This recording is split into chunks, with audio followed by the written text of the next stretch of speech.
Yesterday I did Gucci, and today Fendi, so it's hot. Hey, it's Nikki Jensen. And it's Brie Piccone. And we're Late to the Party, a weekly podcast about film, fashion, and pop culture. Yeah. Hey, Nick. Hey, Brie. How's it going? It's going good. How are you? I am good. I'm just like down the Euphoria rabbit hole. I'm not going to lie. I know we're just at the top right now, but I just have to say that because this whole episode's about Euphoria, but I'm still in this mindset. I know what you mean. We watched the finale last night, and we'll talk about that. But yeah, we're gonna actually talk about Euphoria today, and then go and do a deep dive on Euphoria season 2 finale. Yeah. So first off, though, spoilers for anyone who is listening and hasn't seen the finale or Euphoria at all. You know, true. That's good to. However, I'm someone that's okay with spoilers. So if you're okay with spoilers, like, come on, like listen to us. We'll like live a little, you know? Yeah. Who needs to be surprised? Well, you know how I feel about spoilers. How do you feel about spoilers, Brie? I hate spoilers. What? I had a friend who spoiled the last chapter of the final Harry Potter book for me. It was so mean. I was like, no, please don't read it out loud. And then they're like, yeah, this character died. No, it wasn't you. I probably would have told you by now, you know? But if I just broke your heart? Yeah, my heart was broken that day, so. So was she just like straight up? She's like, yeah, Fred dies. And I was like, what? And I was like, fuck you. I mean, I didn't say that, but that's how I felt. And see, I'm the person who, okay, I love a good surprise, don't get me wrong. And actually for Euphoria, which I'll talk about in a second. Or no, we'll talk about it now. Okay. So, because this kind of proves my point. Yeah. So yesterday at 9 o'clock, I got into bed and I was like, it's Euphoria time. Yeah. And I popped open my laptop and it was like the site. It was like can't connect because so many people were on the server trying to access Euphoria. And then my boyfriend was like, oh, put it on the TV. So I put it on the TV. Same thing. And I'd go back and forth, back and forth, back and forth. And finally on TV, HBO Max worked. But you know what the fucked up thing was? What? Okay, so it played the episode without visuals. So it was just the audio of the beginning Fez and Ashtray situation. And I was like, oh my god, I don't want spoilers. It's the first time that I did not want spoilers. So you know I must love this show. Wow. Yeah, that's a big deal. I know. Dang. I'm glad it finally got up and working because I got that text from you too. You're like, are you watching? Is it working? And because it took a minute for mine to work too, but I was like so excited when it finally loaded. I know. It was like a sigh of relief and the episode was so good. So good. Like I'm still thinking about it. I'll probably be thinking about it in like a week from now, you know, just I feel like it was a big one. Well, and okay, to just wrap up with a neat bow your Harry Potter story. I am the person though that I went midnight to get the final book. Read a couple chapters, was like, no, this is too late. I need to know what happens. I went to the last chapter, found out what happened. Oh man. Boom. I wouldn't want to know until the last, I don't know. That's funny though. But that's beautiful, honestly. Like maybe I'm shifting my perspective. I get it. I just talking briefly right now about it, I get, yeah, that's not really fun. Not if you're really into something. Yeah. Wow, it really just changed my mind, I suppose. Wow. This is beautiful. It's just like an episode of Euphoria. Exactly. So, I guess I'll give a brief overview of Euphoria. Yeah. Euphoria is a TV drama created and written by Sam Levinson. It's based on an Israeli show, and it premiered on HBO on June 16th, 2019. And it stars an ensemble cast, including Zendaya, Hunter Schafer, Jacob Eldori, and Alexa Demi? I think it's Demi. Is that right? I've heard Demi and Demi. I think it's like Demi, though, because it has an E on the end. Yeah. Demi. Demi. And it's Demi Moore. So right. I don't know. Yeah, I know. I don't know why. That's where my brain went as well, to Demi Moore. And the series follows a group of high school students through their experiences of identity, trauma, drugs, friendship, love, and sex. So there it is. That's Euphoria. In a nutshell, pretty much. Yeah. But what do you think about Euphoria? I love it. I feel like it's been so long since I've been able to feel like completely engrossed in a series, or like a television series that's really grabbed me. Mm-hmm. I feel like it's just written so well and acted so well, and just visually it's stunning. Like it's like watching a piece of like cinema, which I love. So it's just like so many things in one. But I've been having so much fun watching it, and I just feel like it's one of those shows where I really look forward to the next ep. Like I'm like on the edge of my seat and just like, I don't know. It's funny being late to the party on it though. You know what I mean? Because this was like, 2019. I didn't watch it in 2019, but well, it was crazy because we both are surprisingly late to the party on Euphoria. Like in the beginning of the month, we both started watching season 1, but quickly, I think I even like told you, I was like, oh, we're not going to be late to the party anymore because I'm already done with season 1 and on to season 2. And we both ended up being like able to watch the season finale with the rest of the people. So I know we caught up. That's amazing. We were not late to the party after all. You know what I think it is though? I think it's like people being like, oh, it's so good, you got to see it. Oh, and then my I hate resistance. that. Every single time, that makes me not want to watch a show. Even if it looks good, I'm like, don't tell me what to do. I'm the same way. Well, yeah, you know this about me. Sometimes I get it. Like Game of Thrones, I'm not going to watch that. Yeah. Especially because you told me to. Yeah. Other shows like An Emily in Paris, I get why people would tell me to watch it. But remember, I told you to. I feel like we've had this conversation but you've before, also right? told on this me, pod. we have, because you told me to unwatch it because you saw one YouTube video. Yeah, it was like propaganda. And you didn't even watch it for yourself. I know, that's terrible. But like, I love a problematic show. I love, a problematic it girl like Emily in Paris. Yeah.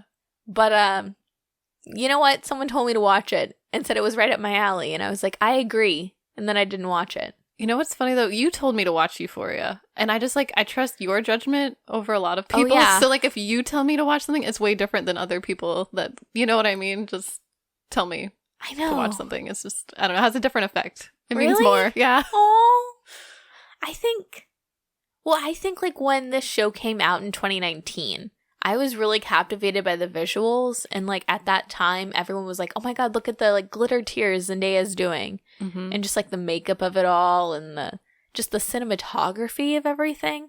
Especially in season 1 when we were like, oh my God, this is like Skins, but like with like moody lighting and like it's really artistic. And I was like, oh, Brie would vibe with this aesthetic. I do. I love the aesthetic. But crazy enough, I like hadn't watched it, but I don't know why, because like I love a good teen drama. Like I loved like a Gossip Girl. I watched Skins. I don't know. I'm so confused as why before this month I hadn't watched Euphoria, because I really enjoy the series and I think this show is really special. I agree. Something about it just feels really special. I don't know. It's hard to just say like it's one thing because I feel like it's everything. Like the cast is so good. They're so good. Like so many like, and they're young. These are like, I don't know if I talked about this on the podcast. I talk about this all the time in real life though. Like the it factor. Like there's no like it guys and girls right now. There's no like young Hollywood that actually, no offense, matters. There's no like really like charm. I don't know. Just effervescent, like charming, like stars right now. All of these young people are so talented too. Like they pop on screen. But they're also really good actors, and I think season 2 kind of proves, just like as the story arcs develop and everything. It's just, I don't know. I'm so impressed with the acting. Same. Like it gets better and better. I don't know, but yeah, I'm in love with the show right now. But do you think it glorifies like drugs and stuff? I know that's like the big like the big hot button issue right now. I don't think it does. I mean, I think if you don't really watch it, like if you're like, I know there's probably a lot of parents that are worried about their kids watching the show and things like that. I think if you're just like watching it passively and you're not really paying attention, which honestly, I don't know how you could do that, because this is what happens when I try to watch Euphoria and I'm like, oh, I'll watch it. Maybe I'll work on something or do something. I will have whatever I'm trying to work on in my hand and my eyes will be glued to the screen and I won't look down once. Like I will be so like engrossed in the show that I just like everything else disappears around me and I'm in it. You know what I mean? So like, same. I don't know, but I feel like maybe if you're not really watching it for real, you just see it on the TV a few times. You're like, oh, you've read about it. Oh, it's about drugs and sex and unrealistic, like teenage, like what teenagers are doing. But I think it's like, well, I know like Sam Levinson, like a lot of it is he's marrying kind of reality and fantasy. Mm-hmm. So it's not completely grounded in reality. Like it's a lot of not perception and like emotions and stuff. But as far as drugs go, I feel like it does the opposite. Like I feel like it kind of makes you think twice about doing drugs because you see Rue struggles so much and the effect it has on her and her family and how she feels about herself. And it's like, while in the moment, the way it's filmed makes like a drug look kind of beautiful or fun. Like, you know, maybe she's floating or like there's, you know what I mean? You get different visuals, like the glitter tears look cool and stuff. But it's like once it wears off, there's consequences. Like it's not like completely like fun. I don't know. Not at all. I don't even think those scenes really like, it's like beautiful and ethereal a little bit, but I feel like reality comes crashing so hard that it's hard for me to be like, oh yeah, it glorifies that, because you really do understand that she's struggling and you see the struggle so much, especially like on other people and how it affects her family and how it affects her and just like, I don't know. I don't think they glorify it. I do think it's like a clickbaity kind of thing to say. Also, the show's not for teenagers. It's for like us. True. It's for us who are the same age as the actors. That's so wild, though. The teenagers. Because it's like a teen drama, though. I mean, teens must be watching. Maybe. I have a feeling it's a lot of 20-somethings. Yeah. That are just like engrossed in it. Maybe teens are. I don't know. I don't know either. A lot of people are watching, though. So maybe it's like the demos like crazy. I think I overheard our little brother watching. So really? Yeah, I'm pretty sure him and his friends were watching it because I heard he was ahead of me a couple episodes. Because then once I got to those episodes, I like the soundtrack and things that were happening. I'm like, I heard like noises coming from his room. I'm like, what the hell is he watching? Did you hear like, Labyrinth? Yeah, I heard like Labyrinth and like, you know, people having sex. I'm like, what the hell is he watching? The same thing you're watching? And then I like a couple episodes later, I'm like, oh, this is the same. This sounds familiar. Okay. Wow. But we've never actually discussed, so I don't know. Oh my god, I need to text him. Yeah. Just randomly be like, are you watching Euphoria? Have you seen the finale? Come on our pod. We shouldn't have like shooed him away. I know, we should have said, hey, come sit with us. Damn. Yeah. Well, but, next time. I lost my train of thought about like the glorifying whatever. Yeah, I don't know. It passed. Okay. But like a ship in the night. But I guess we both agree. We don't think it does. No, I think that's just like a clickbaity title for people who haven't watched it. Yeah, I agree. Do you want to talk about the production of it all, or? Yeah. So, like you said, it was written and directed by Sam Levinson, which is kind of crazy. It's like written and directed by him. Right. He's really involved in this. Yeah. Well, and I looked up. He doesn't have like. I don't want to misquote, but it's like he doesn't have a breakdown or anything when he like presents things like for each episode. So everyone's just kind of like scrambling and like creating. That's kind of crazy to me though, because like the DP, the director of photography on this, is so good. Yeah. What's his name? Oh yeah. Ooh, sorry. It's Marcel Rev.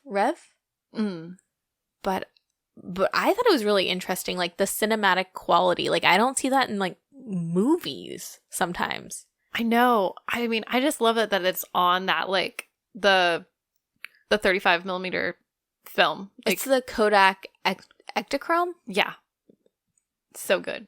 Yeah, I feel like it gives a whole vibe to the show. Like I don't know. I feel I have such a love for just like film in general, like that process, like in photography, in cinema. Like I think digital's great, but there's something beautiful about film, and it just, the way the grain and the light gets through the lens, I don't know, it's hard to just put it into words, but I feel like it has a special artistic quality. For sure. I mean, you're the resident film girl. I also love like talking the with my resident hands, photography girl. You're just like, Mamma mia. If only they could see us. Yeah. But yeah, they shot all of season 2 on film. And I think like that Kodak Ektachrome or something was going to be discontinued or was discontinued, and like they brought it they brought it back, or there was some story about that it was kind of hard to get at some point. But what are your thoughts, like shooting all in film for season 2? I know that the intention was to make season 2 feel more like a memory, but I feel like it definitely did to me, like, but I'm sorry, what was your full question? I didn't mean to cut you off. No. Just like my thoughts on yeah, just what are your thoughts on it? I love the choice to shoot, like, I'm here for anything shot on film. Like, I'm never gonna be upset if someone decides to shoot film over digital. I will probably be more excited. It's just what I like. I don't know, I think I have a preference, because I think there's a lot of there's an art to it. And there's a lot of things that you kind of, I don't want to say are necessarily working against you, but kind of, you know what I mean? Like you have kind of less control over some things, but like the results are so worth it. Like it's kind of more work in a lot of ways, but I feel like the results are worth it. Do you think also is there something about that process? Because you do have to work for it more, but also like you don't really have the time to, like with digital. Sorry, you could be like a little more nitpicky, I guess.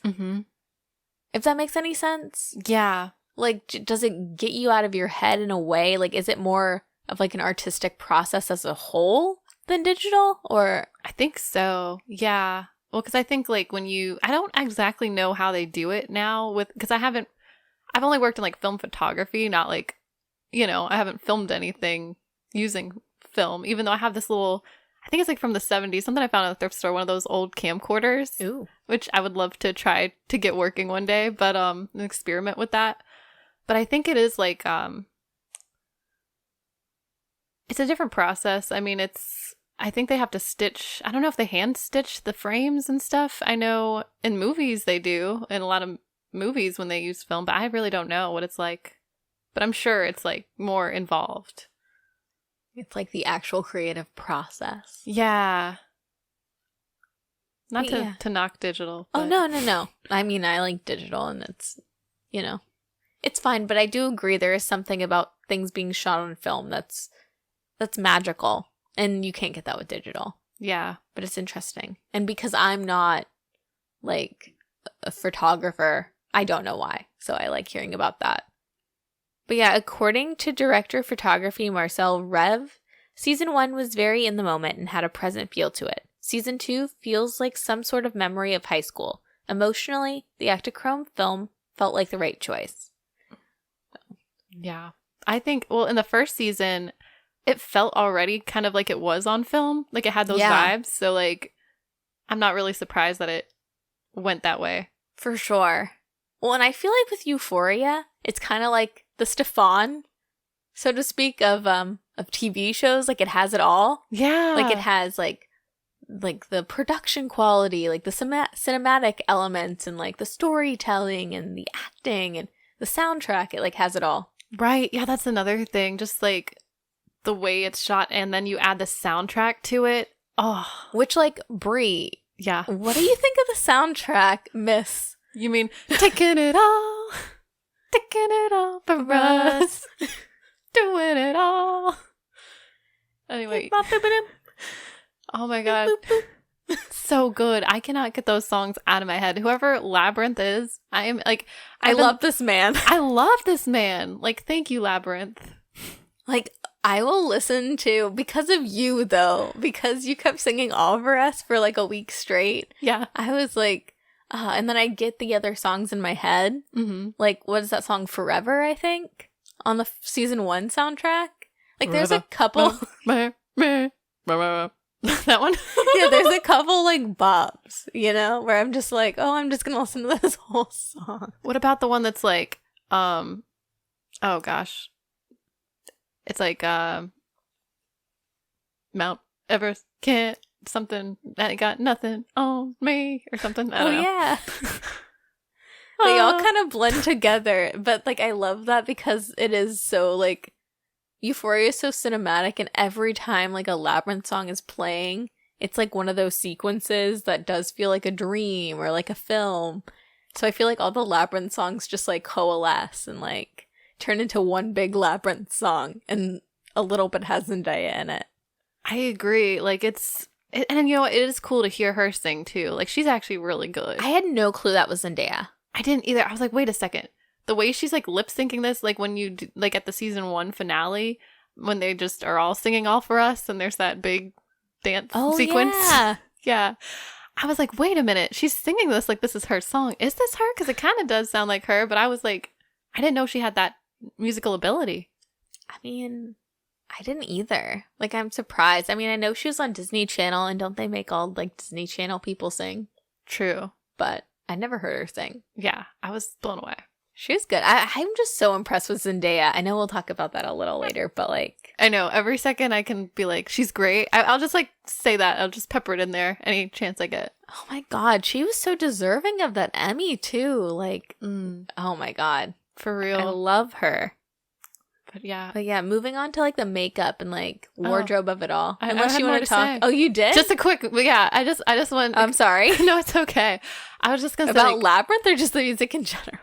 about the music in general. Cool. I was just gonna say like you know, like your point about Labyrinth being like one big kind of Labyrinth song throughout. Like, Yeah. I like how they like weave Labyrinth and kind of like older songs too. Oh, like they use like hip hop and stuff. They use hip hop. They use like rock, and I don't know.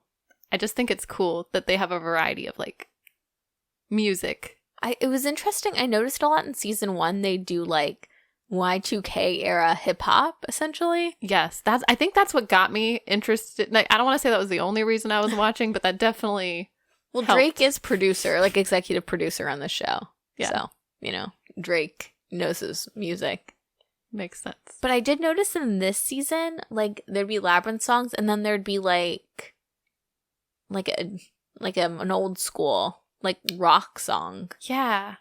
Like I even think the promo, it's like it doesn't rain in Southern California. That song. Yeah.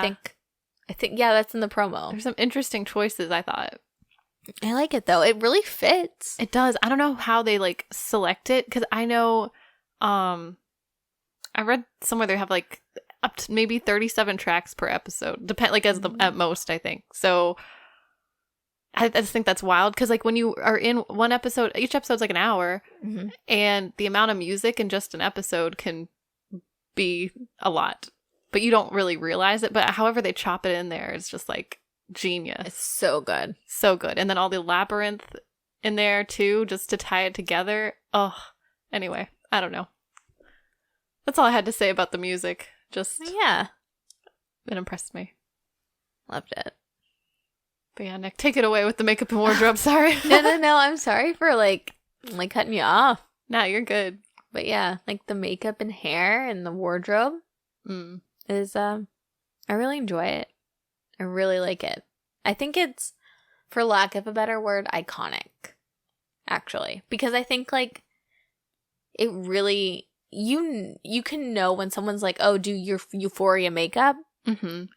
You know what I'm talking about, right? Oh, yeah. So, like, I think it's become one of those things, or it's gonna become one of those things where this show is gonna be, like, iconic in that way. It's for its, like, makeup.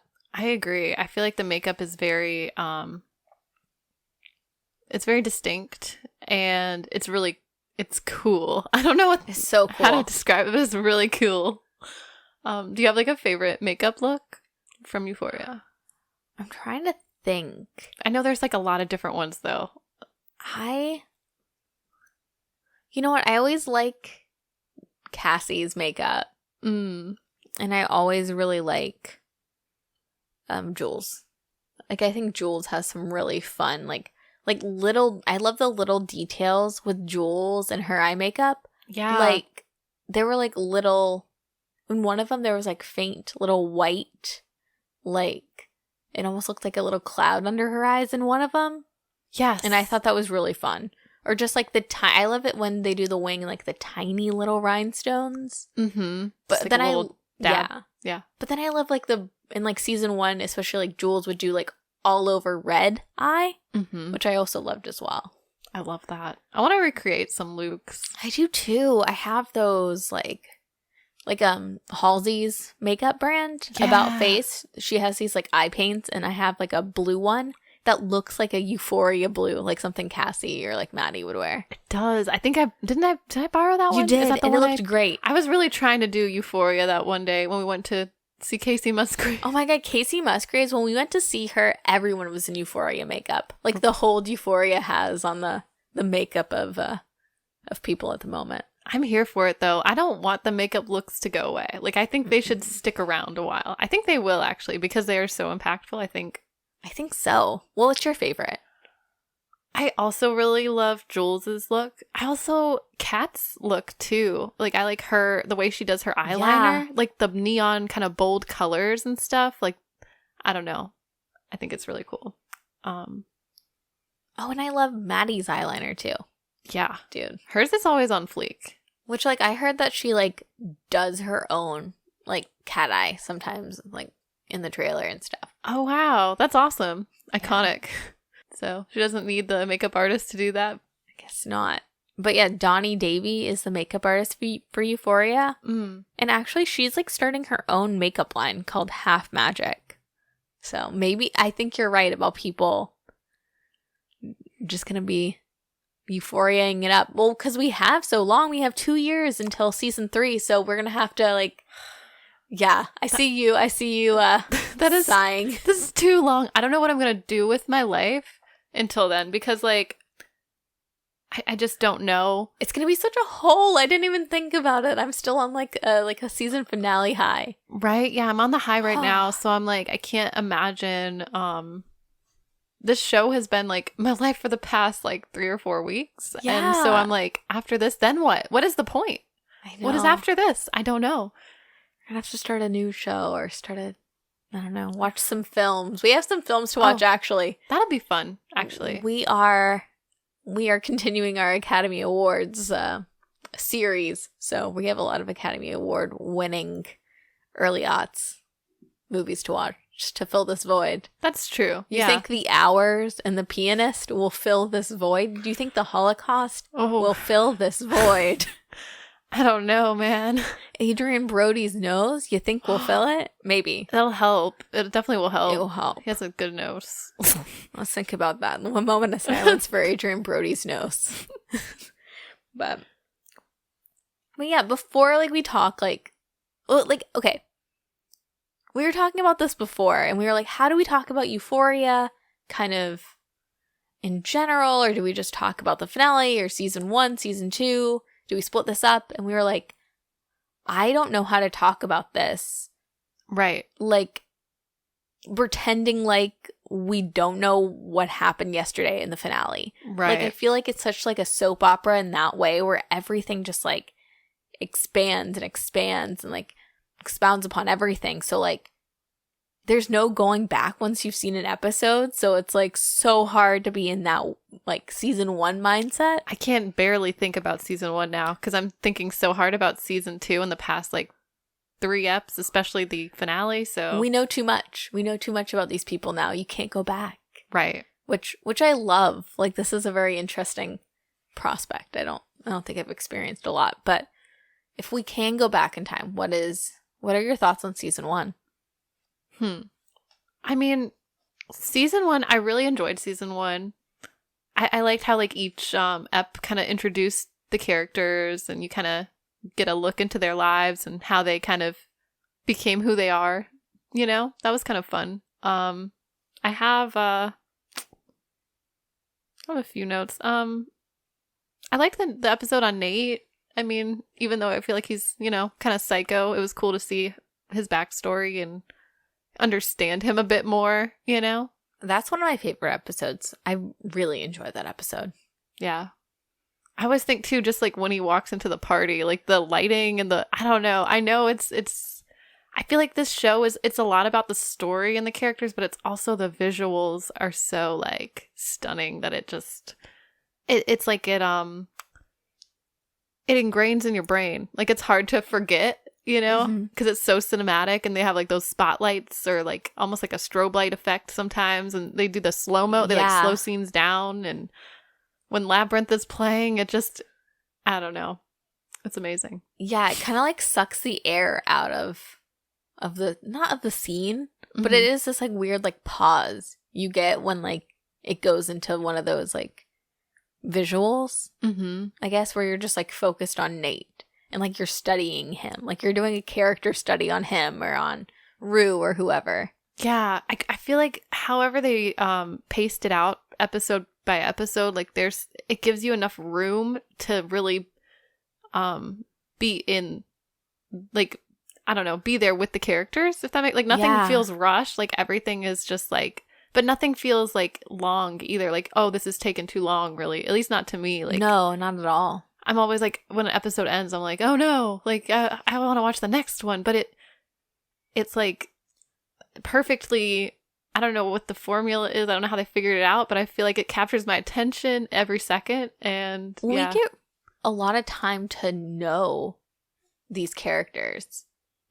Like they feel very like lived in, and we get to just like experience their life, and we get to know a lot about them and like spend time with them. And I really love how season 1 was structured, like where each episode was a different character, because you really do get to spend that hour with them.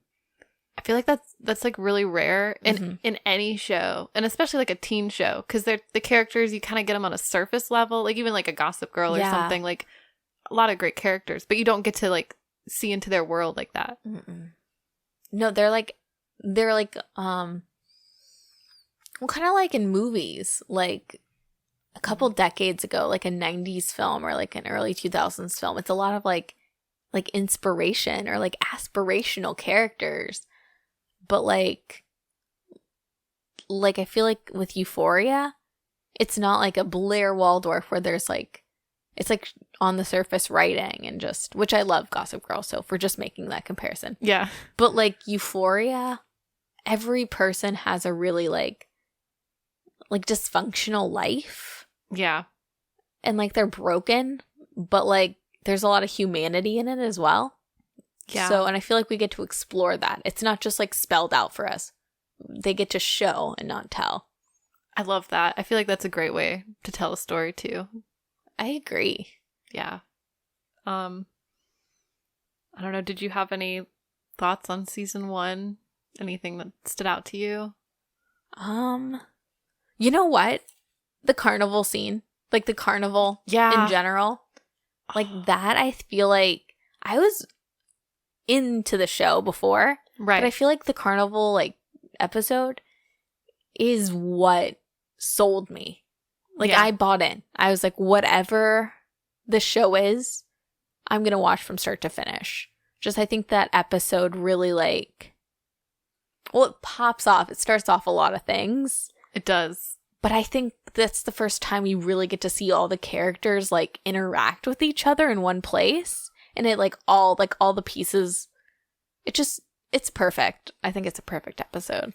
I agree. I wrote that like down too as like a thought, because like that episode was just like, I think it's cool anytime you can stay in the same place and not switch up the scene, and just for it to be like not boring. You know what I mean?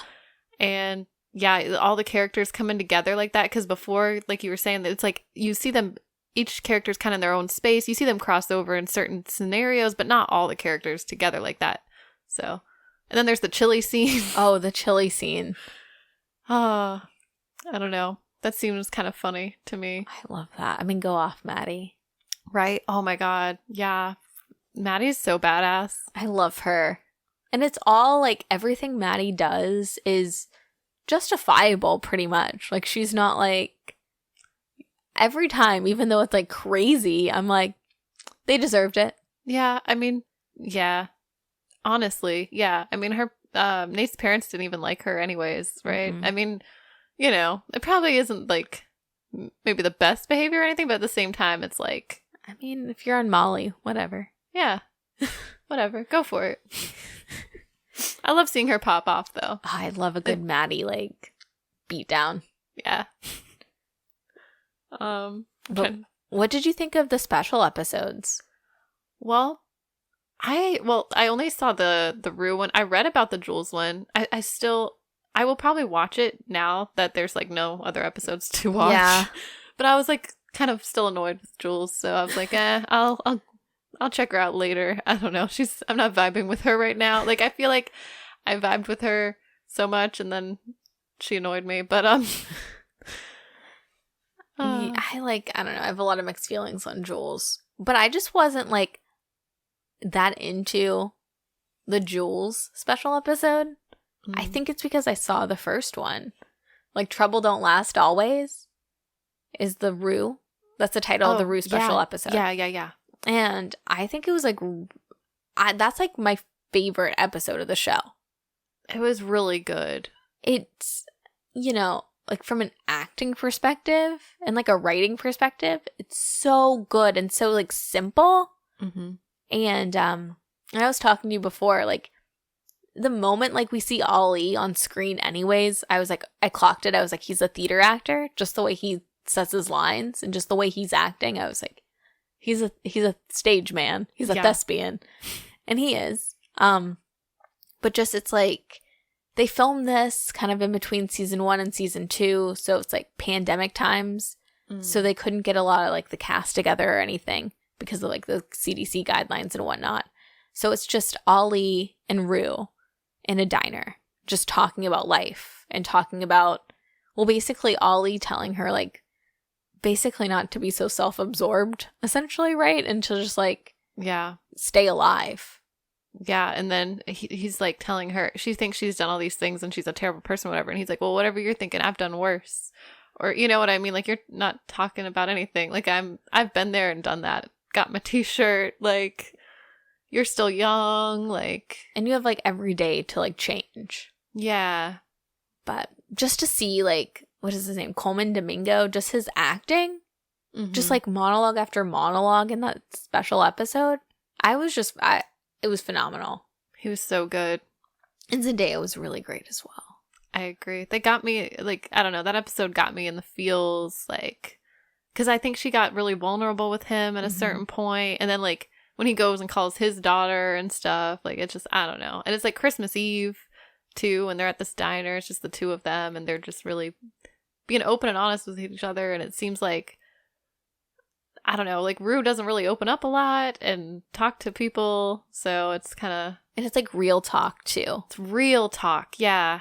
Which I like, I guess it's a testament to the writing, too, and just like the allowance. I feel like in TV today, like, yeah, it's an HBO show, but like this is a show that like a lot of people watch. And we don't get like, this was theater, like this was like, or like a, just like, this was acting and this was writing. This was like, we don't get time to breathe like this a lot. Right. And to actually think and just to have that like I said, they're just doing monologue after monologue, like back and like they're having dialogue, but they're doing these like in-depth monologues and they're just acting, just the two of them. You get to actually see acting, was what I'm trying to say. And I just think that's like really rare in this day and age. It was really special.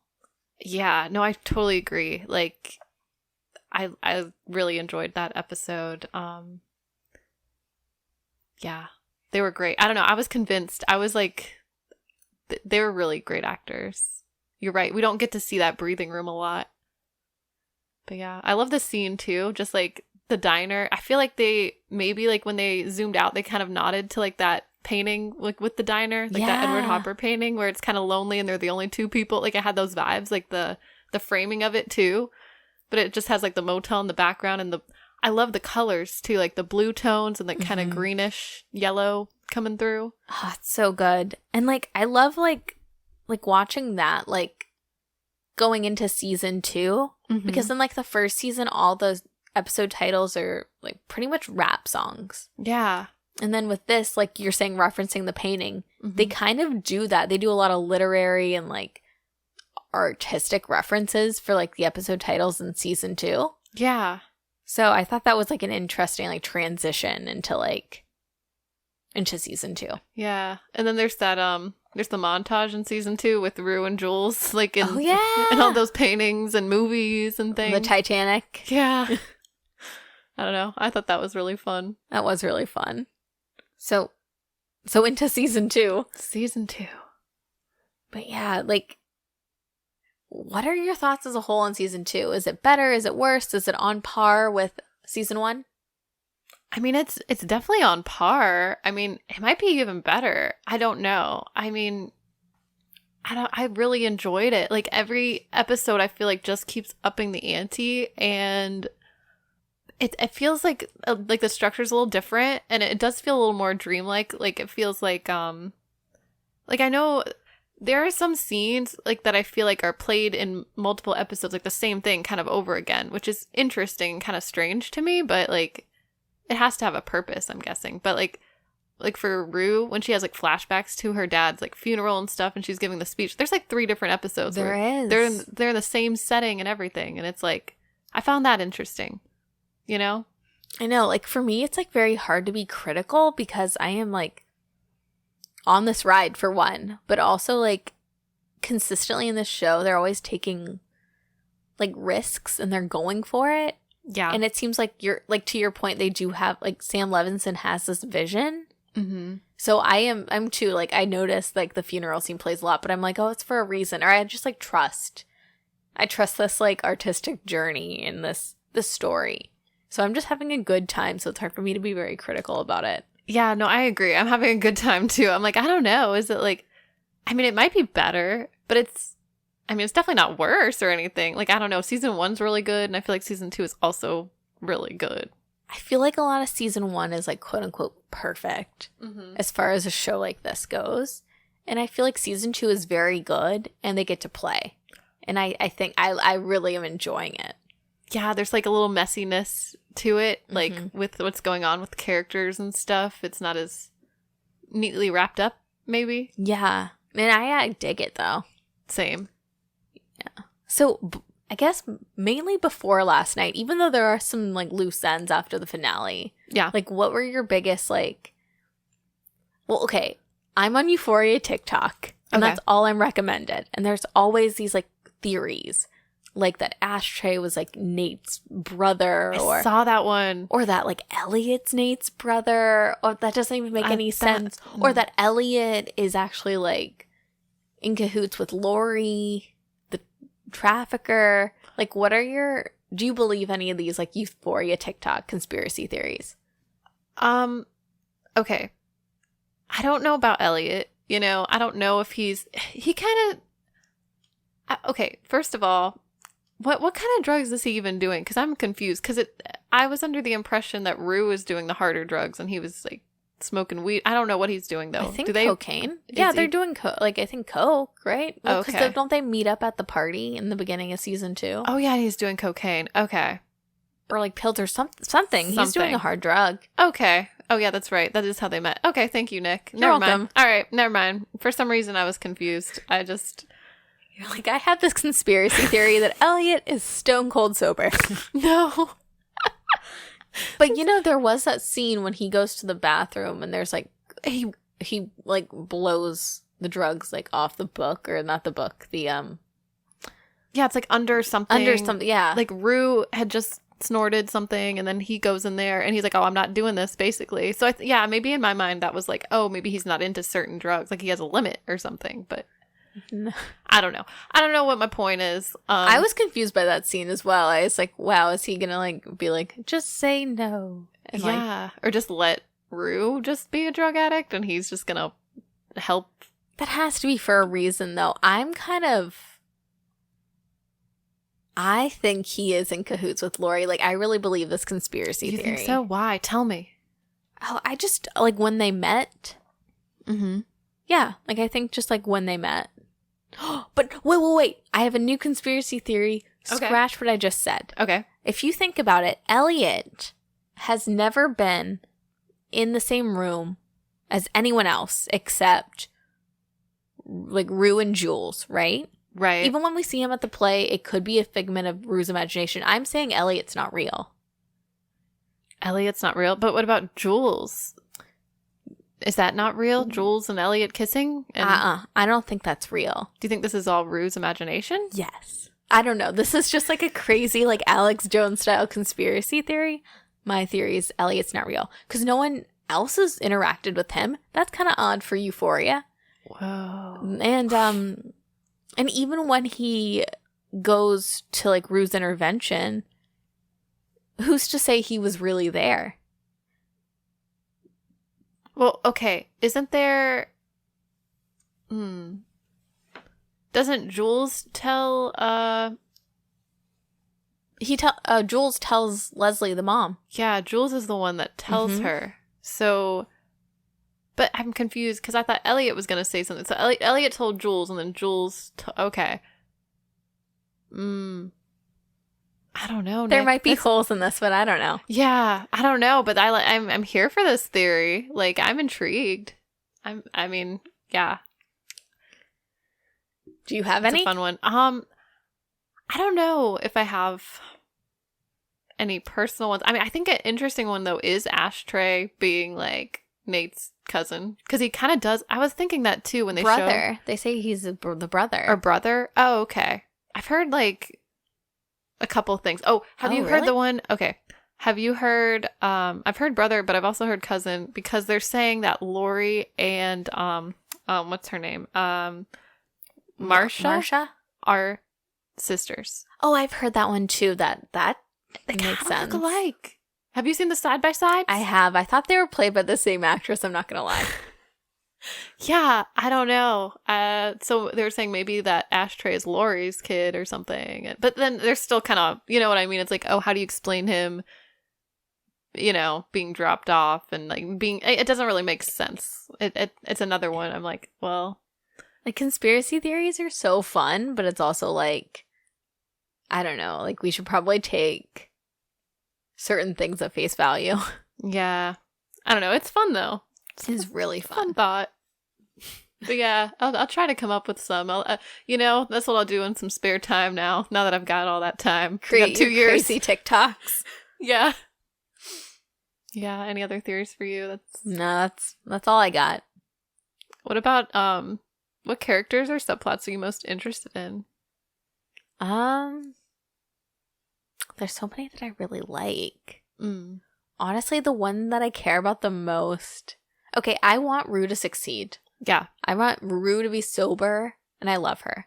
But I am so into Fez and Lexi. I am a Fexy shipper. To sound like a teenage girl. Like, I love them. I want to see what happens with Fez. So I'm really invested in that storyline. Also, Cassie. Oh. And Maddie.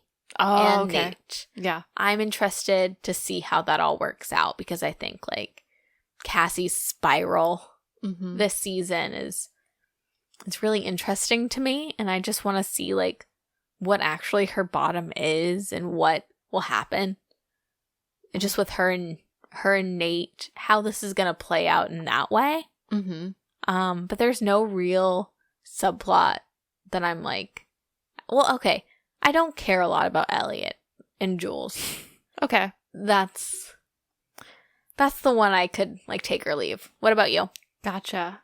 Okay, I'm also into Fexy. Yeah, I'm a big Fexy shipper.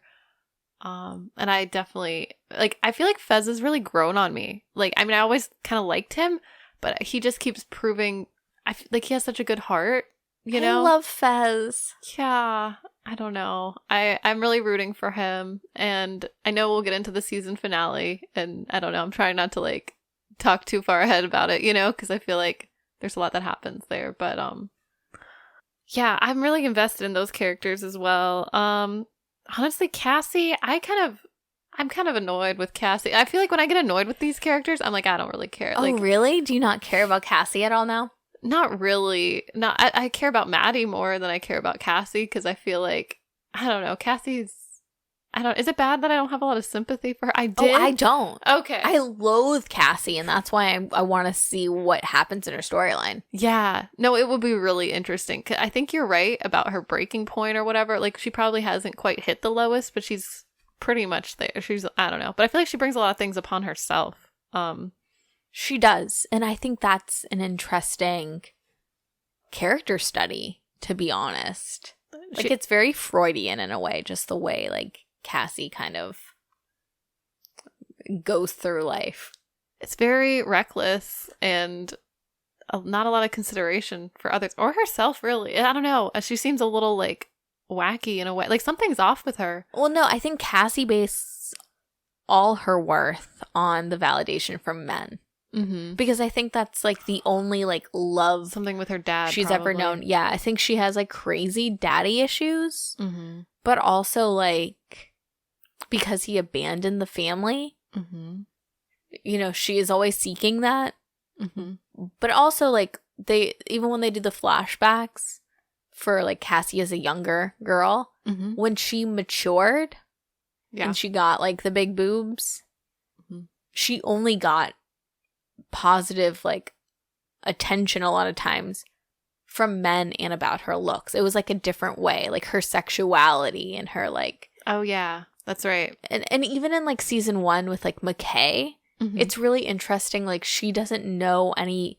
Like, remember when McKay is, like, really upset about, like, going to college and not being, like, the football star he thought he would be? Yeah. And he just wants to talk, and the only thing she knows is to offer him sex. Uh-huh. It's like this weird... Like, she doesn't know or doesn't have any worth beyond... Like that emotional availability or something too. It's like she's stunted, like, growth wise. Like, she's never had to, well, because she never probably got affirmations in that way. Dang. Do you know what I mean? Like, Lexi is definitely the one who, you know, she's a writer, and Lexi's like the shy one, and, you know, Lexi, you know, is not as promiscuous, so she's probably just inherently gets more, like, positive attention from adults. Mm. And, like, Cassie's positive attention from adults is, like, in that flashback of, like the creepy men who are all of a sudden, like, when she hits puberty, like, wanting to give her, like, long, creepy hugs. Weren't they, like, in her family, too? Like, that is so gross. That is so creepy. I don't know. That scene was, like, a little uncomfortable. I'm like, oh. There's some weirdos in that family. And I am not a Cassie looks-wise, and I don't have a big chest. No. I don't. Same, though. I'm a part of the itty bitty titty committee. But even so, I do remember being a kid and, like, creepy old men, like, looking at me and being like, you're going to be so beautiful when you get older, or you're going to be hot when you get older. Like, and they'd be like 20-year-old men, or like, it's just like the way dudes are like this. And I think that part of Cassie's backstory is really, like, relatable. Yeah. No, that does make sense. I feel like it says a lot about, like, I don't know, just things that are put on women in general. Just, you know. It, like, gets imprinted into your brain, too. And I'm sure for Cassie, who just, like, she wants all this love. Well, she said that in that other monologue where, like, all she wants is love. Yeah. What were we going to say? This is so stupid. I was going to say Lexi chose books and Cassie chose love. Yes. I don't know anything to reference Matilda. Amen. Oh, boy. But do you want to just get into the season finale? Honestly, yeah. I would love to. Cool. It's, like, so hard not. It's, like, on the brain and just, like. No. Yeah. Let's just get into it. So episode 8 of season 1 is called All My Life, My Heart Has Yearned for a Thing I Cannot Name. And it was written and directed by Sam Levinson. And the title's in reference to Mad Love by Andre Breton. Mm-hmm. And is quoted by Hunter S. Thompson in his book about the Hells Angels motorcycle gang. What do you think this title's about? Because I'm stumped. I don't know if I don't know if I've chosen looks over books, but no, I've got to agree. I've just got to reference something, and it probably is just like, I don't know. Is it like a literary reference, maybe, or? Well, it says. Oh, you just said it. I mean, yeah. It's a a literary reference? It's a literary reference. Hunter S. Thompson, too, was an author. He did Fear and Loathing in Las Vegas. Oh, okay. Okay, I see. But Andre Breton is, he's a French man. Let me look this up. Yeah, I'm like, I really don't know. I mean, it sounds poetic, though. So it is a book. Okay, it's Andre Breton is a father of the surrealist movement. That's why he sounds familiar. Okay, so Mad Love has been acknowledged as an undisputed classic of the surrealist movement since its first publication in France in 1937.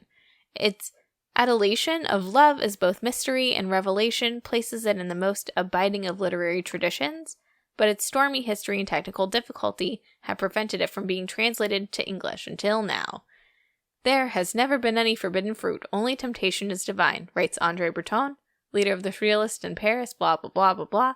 Okay, Mad Love is dedicated to defying the widespread opinion that love wears out, like the diamond, in its own dust. Wow. I don't 100% get it, but you know what? Maybe on a second watch of episode 8, I'll think about it. This just makes me want to analyze, dig a little deeper into the titles and things like that and the symbolism and stuff. So like that, that could be something to do while we wait another 2 years. Just analyze dissect every single episode title of Euphoria. Exactly. But yeah, no, this episode opens, we're in Fez and Ashtray land. Yeah. And Custer is trying to get Fezco to reveal his role in Mouse's murder before Faye signals him to keep quiet. And they realize he's a police informant, and Ash stabs Custer in the neck, much to Fezco's dismay. And Fezco suffocates Custer to death and submerges his phone in a big gulp. Big gulp. And then they show a flashback of earlier Lexi and Fez discussing their plans for the future. And they're both glad to become friends. So what did you think of the first scenes? Okay, well, super intense. Okay, that little boy, Ashtray, he don't play. He's a little insane, but yeah, he don't play. He's the most savage little child I have ever seen. I don't know, how old is he supposed to be? 10, 11, maybe 12 at most? Maybe 12? I mean, he looks 8, but he's maybe 12. And he just be straight up murdering people. He's just murdering everyone left and right. He murders Mouse first. Yeah. And then now he murders Custer. Which I totally forgot he was the one that murdered Mouse. With a hammer, too, right? A very violent. Yup. He just, he has this, this look on his face of, no emotion. Mm-hmm. And he just go, boom, like a snake, bite, like a viper. You know what I mean? Just he just attacks. And then, bam, you're dead. That's kind of scary. It is very scary. I mean, I understand the world that they're in, but it seems especially in this scene and in this episode, Ashtray and Fez are brothers and they're in the same world. Yeah. But there's something about Ashtray being literally born into it. Mm-hmm. Where he's just murdering, straight up murdering people without a blink of an eye, or deciding to go full Rambo later in the episode. He trusts no one too. He doesn't, and I think that's a good thing, but he's so I don't know. I just it's very interesting to me. I don't know if I can put my finger on am I I love Ashtray as a character, and because he's a little kid and whatever, and he's a G, but yeah. But there's a part of me that's oh no, he really is kind of fucking things up for Fez. Yeah, it's he's his own authority. You would think because Fez is the older brother, he would run things by, or base a move off of Fez. But no, he acts on his own. He's they're brothers, but he's gonna, if he thinks he needs to attack, he will. He is an animal in a way. He just will attack. Yeah, I don't know. So savage. I kind of knew it was coming, but at the same time, when I saw him with that little pocket knife thing, yeah, you just kind of know he's gonna go full Ashtray. He's gonna go full Ashtray. Which I had a feeling he was gonna die. Did you think? Like, did you think that? I saw that. That's a fan theory then. I didn't really think that until until the scene where he grabs all the guns and gets in the bathtub. I'm like, oh, this is not going to end well. Like, there's no way. But then he had me for a moment. I was like, oh, maybe he'll get away with it. But I'm like, there's, yeah. Oh, man. But I just wanted things to go well for Fez. Like, Fez is trying to get to Lexi's production of what is it? Our show? Our town? No, that's another musical. Our Life. Our Life. Yeah, that's the one. But yeah, I just I don't know. I just wanted Fez and Lexi. I don't know. I wanted them to have their moments in the sun. Because I think it's so cute when Fez and Lexi in the beginning are talking and talking about Little House on the Prairie and wanting kids and to live on a farm and just because Fez can't really have that life because he's a drug dealer and because of his grandma, he's inundated into this world. Yeah. And Lexi's so pure, but just likes him for him. Because I feel a lot of people especially in I want to call it Euphoria High, but wherever they are in Euphoria High, they even Rue, who's a sister to Fez, also uses him for drugs. He's the supplier of the drugs. Right. So for Lexi, who doesn't want drugs or anything, just to like him for him. Yeah. It's really beautiful. That is really sweet. You're right. She doesn't even want the drugs. That's how you know it's real. I know. No, but I think I really enjoyed too, the episode where we see, we get his backstory and stuff, because. With the grandma? The grandma. And she's so badass. It's cool to see where he gets everything from, It's not what I expected. No, I loved it. And I loved that it was the lady from The Sopranos. Yeah, that's right. I was I know her from somewhere, and it made so much sense. It was very convincing. Mm-hmm. But, I loved it. Yeah, I don't know. I'm rooting for Fexy. I want them to live their best, farm life or whatever their dream is, So if we are talking about, the Fez of it all. Yeah. So Fez, is pleading to Ashtray to surrender to the police and, is I will... He, takes the box cutter and, puts, the blood on his hand, Fez. Yeah. And is I'm going to take the blame, you be quiet. Yeah. But Ashtray, like you said, completely disobeys him and hits him over the head. And, he takes all the guns and Ashtray basically is, when the police come in, he's, in the bathroom, in the bathtub, gonna go full Rambo and, do a shootout. Yeah. So. I love that commitment, though. I love that, I don't know. That he's just, this little kid and he really thinks he's gonna kill all these cops and stuff. I don't know. I'm this is not very realistic, but he's really going for it. Oh, I hated it because he actually shot Fez. He's the one who shot Fez. Oh, yeah. That did bother me. I was dang. Yeah, well, because he's shooting through the door, too, and you really can't see what's coming. So you're really just... Is it the title? Or maybe I'm getting the title, meaning wrong. But, you do hurt the ones you love. Mm. Do you think, that's... They should have played that song when that was all going on. They should have just played... You always hurt the ones you love. As Fez is on the ground and on the dirty carpet. I will okay. There is maybe this is harebrained. So reel me in, Brie. Okay. Welcome to Euphoria TikTok. So hurting the ones you love is a theme in this episode. Because Ashtray loves Fez. Mm-hmm. They have a love for each other. But Ashtray ends up actually shooting him and then gets himself killed. And actually, that's terrible because Fez has basically lost his grandma. Mm-hmm. I mean, she's still alive, but she's that, It's a vegetable. She's that episode of SpongeBob, the lady who's chocolate. Oh, yeah. And so, the two people he loves most in the world, now he doesn't have. That sucks. He's also probably going to jail. Mm-hmm. Got shot. He's physically hurt. Yeah. Physically and emotionally. Physically hurt, the ones you love. And then, with Lexi, because all this is taking place, Fez he's a no-show at the play. So that's ultimately kind of a bummer for Lexi. But also Cassie, kind of leading into Cassie. Cassie, is like heavy breathing on the glass to try to get in after last episode to like the auditorium, and like comes in and messes Lexi's play up and embarrasses her. I don't know. Maybe, I don't know. And they like are sisters. They love each other. I don't know. Yeah. You hurt the ones you love. You hurt the ones you love. Yeah. Do you want to talk about the Cassie and Lexi of it all? Oh yeah. You know, you can kind of tell at the very like opening of that scene where she's looking through like the window of the door and stuff. You know what she's about to do. The way she huffs and puffs. And then as soon like I love how they slow it down though, so it gives you time to that anticipation. And then she just gets right up on there and just like, I don't know. She like calls Lexi out, and it's funny though to like for the people watching thinking that it's part of the play at first. I know, they're like so confused.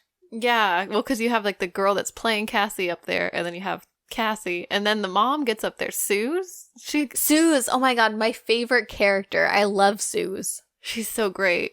She cracks me up. She's my favorite.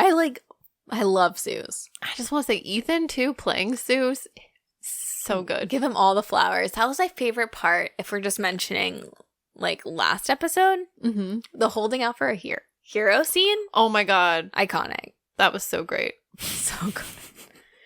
But yeah, Lexi goes up on stage and it ruins Lexi's play. Yeah. Very see you next Tuesday move. Yeah. You mean Cassie? Oh, what did I say, Lexi? Yeah. I knew what you meant, though. No, I think I said what I said, because according to Cassie, in her warped brain, yeah, Lexi is ruining Cassie's life. True. One fell swoop, like with this play, and it's all about Cassie. It's all Lexi's fault. Like, I felt so sad. Like, tell me what you think, though. 'Cause I don't know. Like, you remind me of Cassie a little, or not Cassie. Cassie. Is it my big boobs? It's your big boobs, and your long blonde hair. Damn it! Not again. But you remind me of Lexi in a way, of just like the introverted, like bookworm. Yeah. But what were your thoughts on like her? Like, it hurt Lexi's feelings. Lexi was like in tears, and the girl was like, "The show must go on." Oh, well, you know what? Okay. Which, I mean, I guess if like, I don't know. I feel like Cassie's really self-centered, and she's just kind of obviously. I'm not surprised that she was upset, though. I mean, if you're going to make a play and you're not going to let people in on some of the things you're going to put up there, and some of it is personal and stuff, so I feel like people would be upset. Like, that's natural. But you probably wouldn't go up there and ruin, like, I think a normal person would probably just be pissed after the show or be like, I can't believe you did that, or something like that. Like, this, Cassie is like on a whole nother level. Or at least pull a Nate and just leave. Exactly. Yeah, he just got up and left. But, like, no. Cassie has got to bring the drama. And well, she also can't let Lexi have her moment. I think that's what it says more about. I agree. Yeah, this is like Lexi's moment, and people are really enjoying this play. And like, I don't know. Yes, it's at Cassie's expense, but true. But does Cassie just kind of, I don't know, like I said, she annoys me. I feel like she really like plays the victim in a lot of ways, but she brings a lot. She's like acting like a saint in a lot of ways, and then when they find out, this was one of my favorite parts. Oh yes. So when someone or maybe it was Maddie. It was Maddie. It was Maddie, right? She was like, yeah, she fucked my boyfriend or something, and they're like, wait, what? Were y'all still together? But we were trying to get back together or something. And she's like, what? Because like on stage, Cassie's like, yeah, but they weren't like together. Like, I don't know, she's trying to make herself look better, but really she still looks pretty bad afterwards. Like, I feel like she's just making things worse for herself. Or, like, did you catch the part where, like, Suze is, like, trying to get Cassie off the stage and she, like, swats at her mama and everyone's like, boo, ooh. Oh, man. I heard how everyone, yeah, it was like, everyone's going, ooh. But, like, not in a good way. Like, not, like, get her. Like, that, like, oh, that's so disrespectful. Like, you can't, like, swat your mama. Dang. And, like, cheat on your, you know. Like, or sleep with your best friend's boyfriend. I didn't see her actually swat her. That was wild. Yeah. The mom was she was really trying, though. I love how she was like, my baby wrote all this at the end of the chaos. She was like, can you believe this is all? Lexi wrote all this. This was all staged or something. And it was like You know? Suze is the best. She really is. But yeah, Brie, so like after that, Maddie hops on the stage. Oh my God. And gives her a slap. That was the best part. She deserved the slap. Oh my God. Such a like a forceful like swing too. I loved it. Smack her up and give her the deuces. But like Maddie's like, I'm gonna beat your ass, and like is like running out and like slams Cassie into the wall. Yeah. Which like I'm not like about violence or anything, but I was like, get her. Yes. Like, yes, Maddie, get her. I don't know. Like don't kill her, but put a hurting on her. Well, I don't think Maddie's gonna kill her. Like I think she's just gonna like Yeah. She's gotta throw hands. If you do that, you gotta throw hands. Wasn't she just like, this is only the beginning or something? Like, Well, what did that mean? So like, you know, later on in the episode, the girls are in the bathroom. So Cassie and Maddie and what's her name? Kat. Mm-hmm. And Lexi obviously has the like the bloody nose from when Maddie laid the smackdown on her. Yeah. And Cassie like has like a hurt ankle or whatever. And Maddie says this is only the beginning in reference to Nate. Oh. And Cassie. Like, because when Cassie's like, well, yeah, well, Nate broke up with me and like kicked me out. Like, what was me? And she's like, it's only the beginning. So which I'm interpreting as like basically Maddie, like that like whole like abusive relationship between Maddie and Nate. Mm-hmm. That's going to play out with Cassie and Nate. Oh, like they might get back together and then break up again or something. Yeah. Like just some BS. Oh, yeah. I for sure think that they're going to have like an abusive relationship similar to Maddie's. Because also the parallels, like in last episode when Cassie's like looking essentially like Maddie and dressing like Maddie. That was weird. But yeah, that makes sense. So that's my thoughts on that. Okay. That makes sense to me. Yeah. I don't know. But I feel like Cassie did deserve that beatdown. So like, okay, so all that chaos ensues, right? Mm-hmm. Maddie chases Cassie out there. Suze is like, yeah, this was all planned or whatever. Lexi's crying. And then like you were saying, her AD, right? It was like, what was her name again? Oh, I can't think of her Oh, name. man. I want to Is say it Bobby? Bambi. No, but it's probably Bobby. I don't know. I feel like it's Bobby. But she talks like this. She has And such I a sweet love her. voice. She reminds me of like every like either like stage manager or whatever that like to ever exist. I don't know. Can you tell like I'm a former like theater person? Yeah. It was so cute though. She was so encouraging. I love the people rallying behind Lexi too.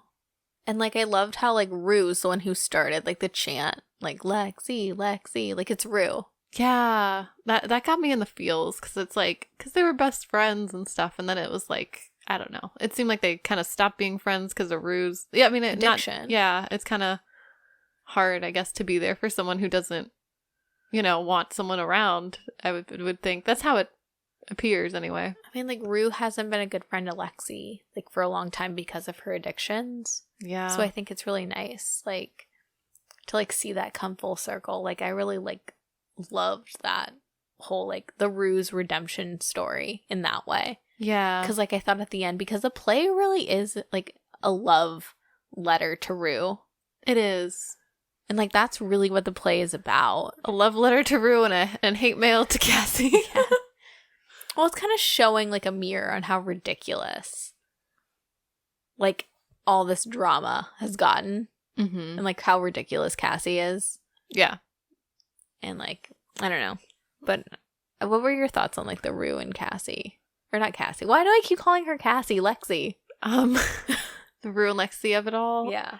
I thought it was really sweet, like seeing their moments, like when they're sitting on top of like the buildings and just talking about life, or, I don't know, seeing Lexi being there for her, like Rue, and she lost her dad, like all that stuff is like, oh wow, she was a really good friend. Like she was paying attention this whole time. Like we don't really get to see their friendship. Like in season 1, it's kind of like Rue stops over and gets like a cup of like pee for, to pass a drug test from Lexi. So it's like, we just haven't seen a lot of their friendship, like what it was like before all the Michigas. Mm-mm. So it is nice to see, and I feel like yeah, like it does come full circle, especially with Rue kind of being clean, you know, at least for that moment, you know.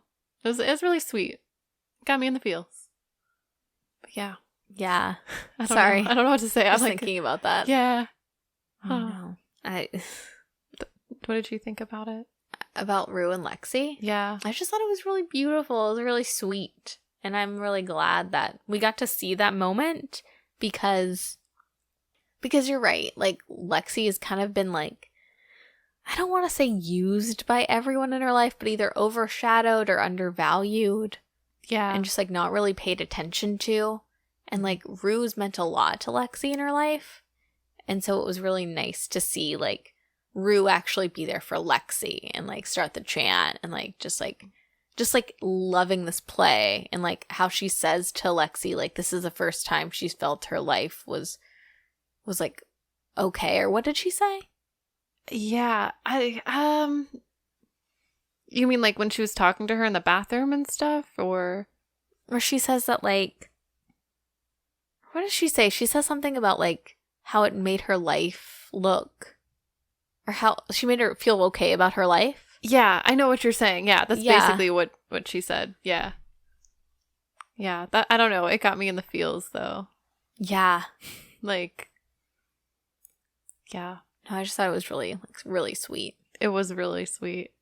Before we forget, Yeah. though, like, and then we'll talk about like Rue at the very end. Yeah. I'm kind of like, do we want to talk about Rue and Elliot? Like, Rue forgives Elliot, and Elliot sings a song that kind of bored me. Yeah, we can talk about that for a moment. I mean, yeah. Any thoughts? I have no thoughts. I was just like, come on, snooze. I love Really? Dominic Fike's music. Yeah. Oh, it got me. Oh, really? I was bawling. Yeah. This whole episode, I cried like maybe 4 different times. I don't know. It just, for some reason, this show really just gets me in the feels hard. And I think it's because I feel so close to Rue for some reason. And like, and just seeing her story progress, like, you know, seeing her struggles and stuff, like, and then seeing like, oh, this guy that was a friend, like he wrote this song, like the lyrics I feel like have a lot of meaning, you know, like she's trying to recover, like, I don't know. But it was a bit of a long scene, but it maybe could have been half as long, but it was sweet. I mean, I liked it. Yeah. Yeah. Yeah. And you know, it's funny because I suspended disbelief. I totally forgot this was Dominic Fike. I wrote a note that was like, to myself, I was like, oh wow, he really should do something with his singing ability. He's killing it. He should make music. He should really make music. Yeah. Yeah, like I am a fan of Dominic Fike and his music, so it's funny that I was like, okay, let's like wrap this baby up. Yeah. But I think it's just anytime someone pulls out a guitar and starts to sing, even on camera, where I'm like, whoa, now. I'm like triggered. I'm like, no. But before we forget, before we kind of like tie all this up with a bow, like we can't forget Nate and Cal. Oh, yeah. The whole Nate Jacob storyline. Oh boy. Yeah, that was wild. So yeah, Nate confronts Cal with a gun and the flash drive containing all of like Cal's activity. I'm assuming the jewels? No, maybe not the jewels. Maybe just the stuff with, I'm thinking everything. Everything, like all the tapes from the desk, just are all on this external hard drive? Or the flash drive? Yeah. I'm thinking so. My theory is that Nate might have already had a copy. You know what I mean? Like there's some weird stuff going on with those two. I don't know. Like he's already watched all those and he puts them back. You know when they show the scene where he like, I mean he's younger, but he goes through them and is like putting them back. I'm like thinking maybe he made his own copies. I mean, that's not right, but like... To just get his dad? Because, like, okay, so Nate drives up to Cal, like, the construction site. Yeah. Like, loads a gun. So we think it's kind of like a fake out. Right. And then shows, like, shows, like, the flash drive to Cal and is, like, basically, like, this is my revenge. And then he, like, tips the police off and the police come in and arrest Cal. Yeah. But... the more and more this like Nate like villain story kind of progresses, the more I'm like, wait a second, he's still hung up on this? Not that it's like not a big deal, but like he's just like really, why is he so crazed about Cal? Is it all the daddy issue stuff? It has to be. I mean, wouldn't you be pissed too? I mean, like, I don't know. There's a part of me, like a big part of me that's kind of like, yeah, Cal deserved it. Just because he was a shitty father. I mean, he just he abandons, like, his family. He's like, because of his stupid issues about his sexuality, like, it's just so ridiculous. It's like, you don't have to be so black and white about it. Like, I know he's been living like this secret double life and stuff and whatever, and he has his own struggles, whatever. But still, it's like I feel like that scene where he like ditches the family basically and kind of puts everything on Nate. Like, Nate's the problem. Like, I mean, he had a kid, you know? That's kind of your fault in a way. I mean, I know they kind of flash back to how it all happened and stuff, but still, like, you can't really pin all your problems on your kid like that. Like, I feel like I do kind of feel for Nate. Like, yeah, for sure. So I can understand him being upset and wanting to do something. I don't know if it's really, you know, I guess it's like loyalty, one of those things. Like, how loyal are you? But what does family really mean? Like, in their disjointed family, like, it's, I don't know. And I guess loyalty doesn't really mean anything when Cal can just like snap and like leave the family. Yeah, I feel just so easily. I feel like it's more about that. I feel like he's like, why have I, because he said something like, I've been standing up for you. I've been trying to protect you this whole time. And like, fuck that. And because you're not going to change. You are who you are. But I think he means it more just like, you're going to do what you're going to do. You're like, you left this family. So like, I don't know. I'm not entirely mad at this choice. Like, yeah. I mean, there's part of me that's like, oh, that's probably, you know, you probably shouldn't do that to your own father. But then at the same time, I'm like, wow, well, maybe he does deserve it. I don't know. It's also like a long time coming. Yeah. Really. Like, I don't think it's really wrong what Cal did, even with Jules, which I'm assuming is the minor. Right. Because Jules kind of was signing up for that life anyways. Like, it's not right, but it's like, it wasn't like malicious of Cal. Like, Cal honestly didn't know. Right. I feel like this really just is like a revenge for Nate. Mm-hmm. You know, like, Cal doesn't deserve to go to jail for liking to sleep with trans people. No. And he shouldn't go to jail for like abandoning his family. And I feel like those were the main reasons for like his sexual preferences and abandoning his family were like Nate's. That was the reasoning for Cal going to jail. So yeah, I don't know. I almost feel like it's more the abandonment thing is just a feeling, but I know it has to do with like the sexuality thing too. But I also feel like Nate, I mean, he's sexually repressed. He's like, he has his own issues with his own sexuality, but it's all because of Cal. So it's there's that whole dynamic, which is like, well, and now Nate can't believe himself because like, is he really into the things like he saw on the tape, or is that just because it's like at that age? Or like, but then the thing with Jules, but then also like, I think he's just so confused. He's confused and he hasn't been able to really express himself in any other way that's like not hetero and really, you know, because I think it is like one of those things. It's like sexuality being black and white, but it's not. It is a spectrum, just like Maddie said that one time, you know? Queen Maddie. Yeah, I don't know. That scene was crazy. But I feel like Cal kind of deserved it. In some ways he did, some ways he didn't, like you said. Like, I mean, I don't think those... I mean, yeah. I mean, if he's living a secret life, like, that's like his business. Who cares? But I think it is more about, like, his relationship with Nate and just how fucked up it is. And how he handled it, too. And how he handled everything up and... Yeah. Yeah, just... He could have done better. Yeah, for sure. But yeah, so the episode kind of ends with Lexi's play being a hit. Yeah. And everyone just is like in love with, was it Our Life? Our Life. By Lexi Howard. That was so cute. I love at the end how they did like a photograph. Yeah. And it showed like the actual photograph from when they were all like good friends and stuff still. Yeah. Well, and Lexi is good intentioned too. Like, that's what I love about this little play. Yeah. But yeah, so it like shows Rue like sitting down afterwards, just like in the audience, and Jules comes up to her and is basically like, I love you, and kind of like wants forgiveness. And Rue, and I really love this, just like kisses her on the forehead and like leaves. And like in the narration, it's like Rue stayed sober for the rest of the school year. Yeah.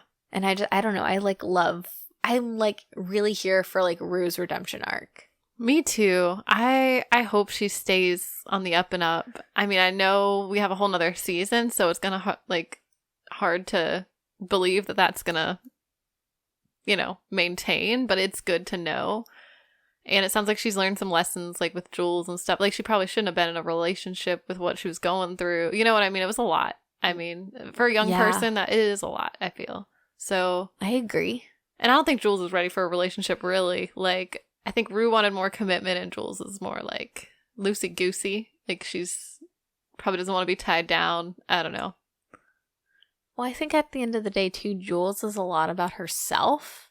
Which I get, I did see half of that special episode, I know. And like, I've seen her, story from season 1. Yeah. But I don't know. I feel like, they just maybe weren't right for each other. Yeah. Yeah. I don't know. I just loved seeing Rue well, she was like glowing throughout this whole episode too. I a couple times I was like, damn, Zendaya's beautiful. Yeah. She was looking good too. Cause in some episodes she was looking kind of like she had seen better days. You know what I mean? They paint those dark circles on hard. Yeah. Yeah. No, I liked that ending. And was that it? Is that how it, is that how it ended? It was just like kind of a calm-ish kind of last final scene, fade to black or something? Yeah, it's like Zendaya walks out and you kind of see the shot of like the school buses and like the narration. Man. Yeah. Which I loved. Like, at the start of the episode, it was, like, the Fez. Like, the Fez and Ashtray, like, storyline. And that was, like, really intense from the jump. Yeah. So it was nice, like, at the end. Just getting that, like reprieve. Yeah, no, I agree. It needed to happen at some point, because that episode was crazy. So good, though. For real. So, like, what are your predictions for season 3? Honestly, I don't know. I feel like I really want Rue to be clean, and I just don't know, because like, would that make the show less interesting, or would that be not realistic because she's a drug addict? Like, I wonder what's gonna happen with her, like, addiction. Like, I want to know, like, her struggles, like how it's gonna play out. I don't know what's gonna happen.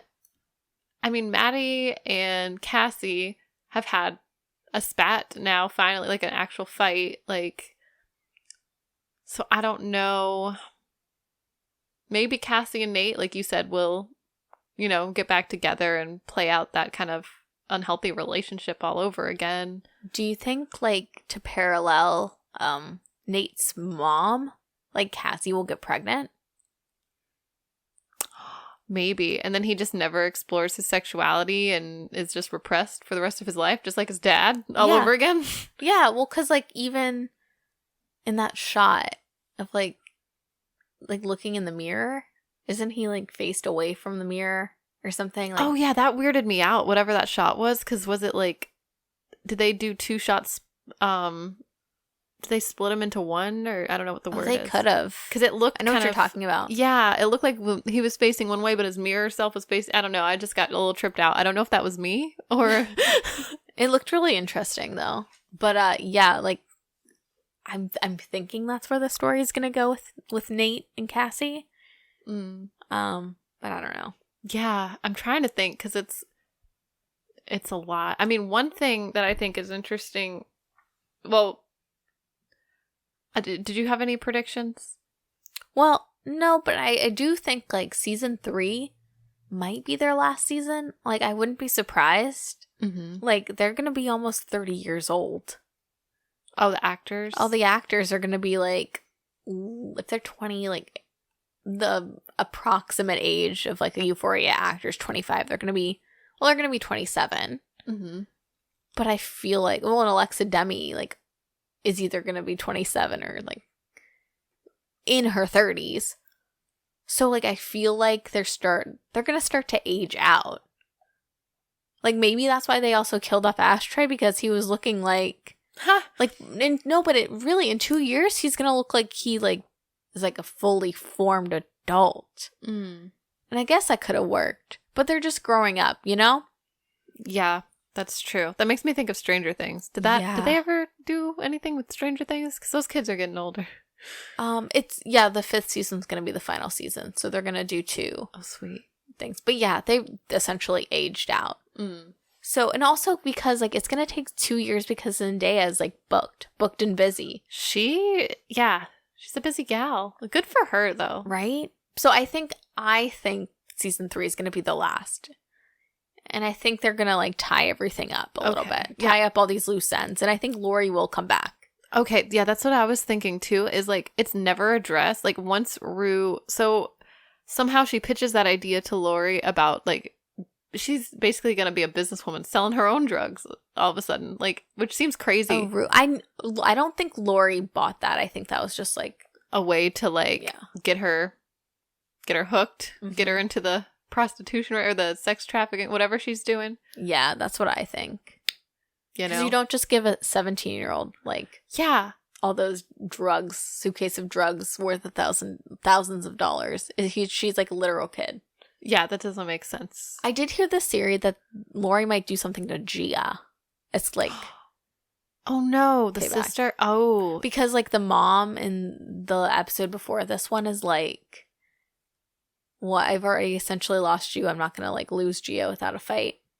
I don't know. So you think something Just might a thought. happen to Gia? I don't know. Dang, maybe. I mean, yeah. I feel like Lori's got to come back, though, at some point.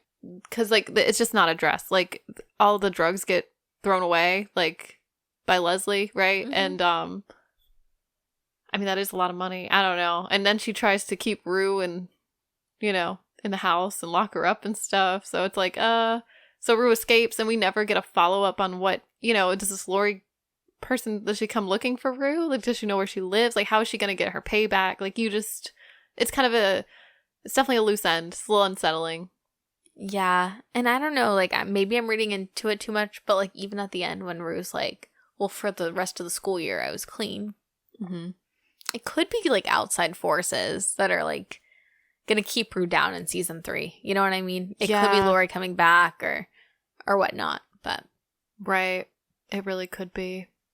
Or, I mean, honestly, I'd love to see Rue happy for a whole entire season. I know that's, like, I know. crazy. After all this, like, sadness and stuff and turmoil, it's like, yeah, it would be cool to see her happy for real. I know. I want to know what happens with Fez. Like, I wonder, is he gonna go to jail? Is he gonna, like, what's gonna happen? Will Fexy ever become a thing for real? That's what I want to know.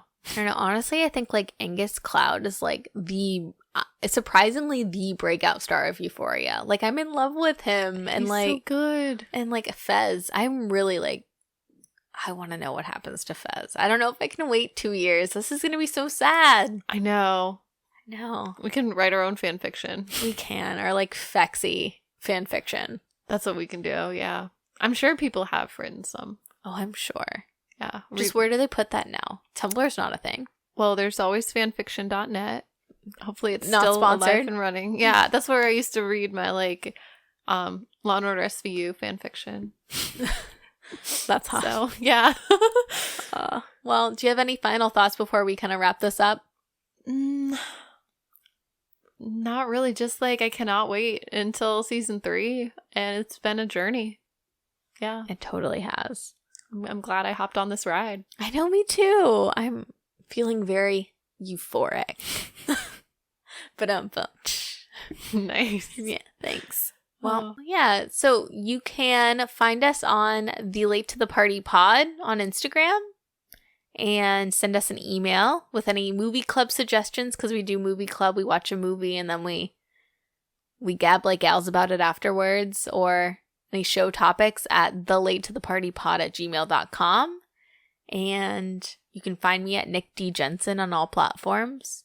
And you can find me at Brie_Piconi. Yeah, we will see you guys next week. Yeah.